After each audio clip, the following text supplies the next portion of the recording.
Hola queridos amigos, nuevamente con ustedes su doctor Maximiliano, el médico que ha trabajado en los Andes, la Amazonía, la costa de Ecuador y que ha podido vivir muy de cerca lo que es la historia del narcotráfico en Ecuador. Hoy hablaremos de cómo el narcotráfico se vinculó especialmente con la industria camaronera de Ecuador.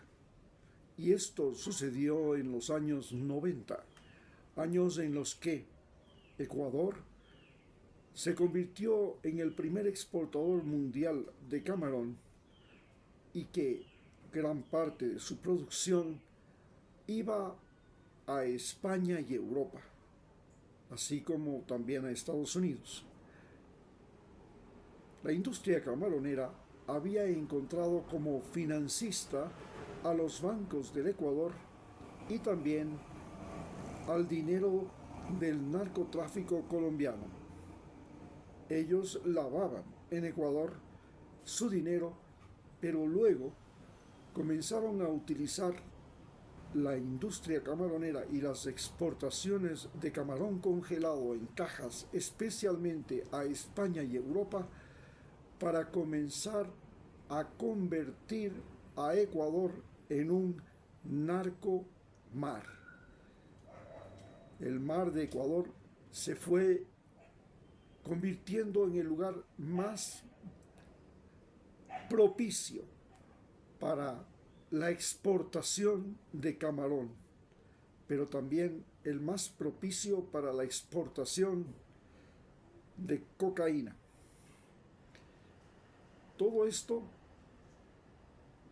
sucedía ya a finales de los años 80 y en 1990 la expansión de la industria camaronera fue de tal dimensión que Ecuador llegó a ser el primer productor mundial de camarón. Las cosas iban muy bien hasta que en 1997 llegó la peste de la Mancha Blanca.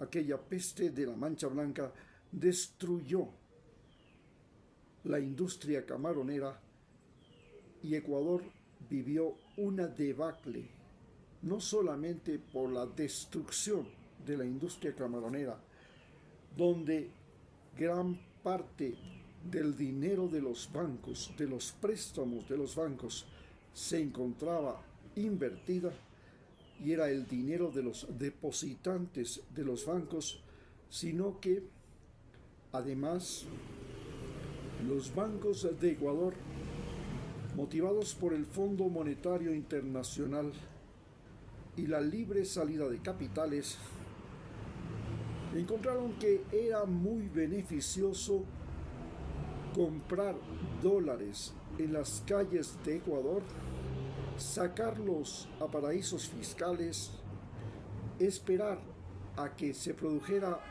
una sobredemanda de dólares y eso significaba una inflación del sucre, la moneda nacional, que era combatida por el gobierno de turno mediante la venta en la calle de dólares del petróleo.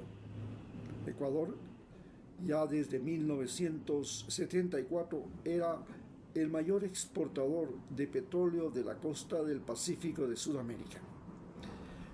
Ese dinero no solamente que sirvió para financiar la infraestructura, la educación, la salud en Ecuador, sino que también sirvió para financiar a los bancos que comenzaban a comprar primero dólares de la calle y luego los dólares que colocaba el gobierno de Ecuador para impedir que la sobredemanda de dólares en la calle produjera una inflación.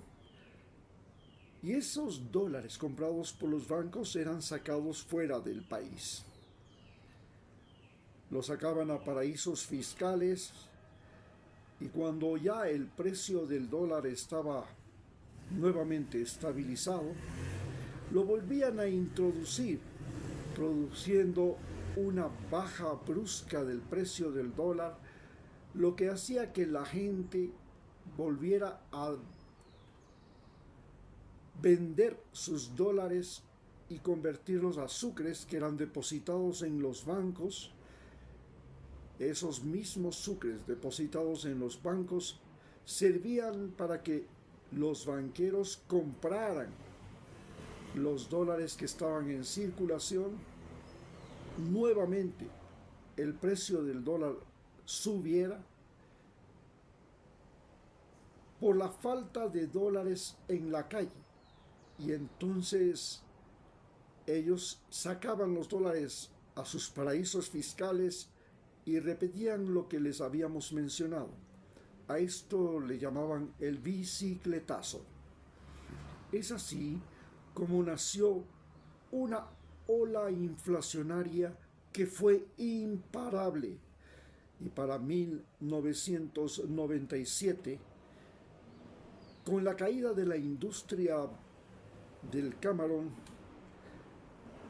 esta crisis generada por la mancha blanca y el fin de las exportaciones del camarón, se produjo un colapso en Ecuador. Durante la época camaronera, miles de familias migraron al borde costero. Se habla de aproximadamente 125,000 familias. Y estas familias se dedicaron a la recolección de larvas mediante unas redes denominadas micrométricas de color rojo por lo general, que barrían la costa ecuatoriana.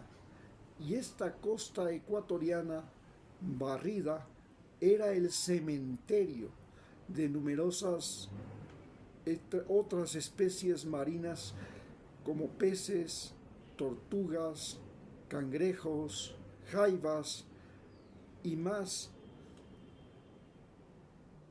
que hacían de las playas de Ecuador un lugar pestilente, lleno de cadáveres de aquellos animales.